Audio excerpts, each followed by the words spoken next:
এখানে মা আর ভাই যখন সফলতার কাছে হার মেনে ডিমটা জল থেকে তুলতে পারলো না, আমি তোমাদের বলেছিলাম নেক্সট পার্টে দেখো কিভাবে জলে হাত না লাগে ডিমটা তুলতে হয়। সেই ভিডিও নিয়ে চলেছি। প্রথমে রিমোটটা ভেঙে ফেলেছি।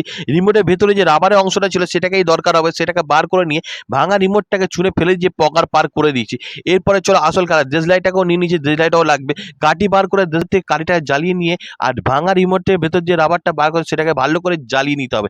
তো ভালো করে জ্বলে গেলে পুড়ে আসলে পোড়ানোর পরে যে আসল কাজটা এটাই লাগবে, যে ছাইটাই আমার দরকার। ছাইটাকে ভালো করে হাতের মধ্যে মাখিয়ে নিলাম, সাদা অংশ পুরো দেখো হাতটা পুরো সাদা হয়ে গেছে। এবারেই আসল কাজ, চলো। তাই প্রথমে আমি জলের মধ্যে হাতটা ডোবালাম, দেখো হাতটা ডুবলো কিন্তু ভিজলো না। এবার ডিমটা তুললাম, ডিমটা তোলার পর তোমাদের একটু ভালো করে দেখানোর জন্য হাতটা তুলে দেখলাম, দেখো হাতটা আমার ভেজে নেই। ডিমটা ইজিলি ভাবে আমি জলে হাত ডুবিয়ে অথচ হাত ভিজলো না, ডিমটা তুলে দেখিয়ে দিলাম।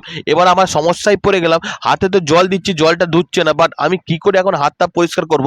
তোমাদের জানা থাকলে একটু কমেন্ট করো। আর ভিডিওটা কেমন হচ্ছে লাইক কমেন্ট শেয়ার আর সাবস্ক্রাইব করতে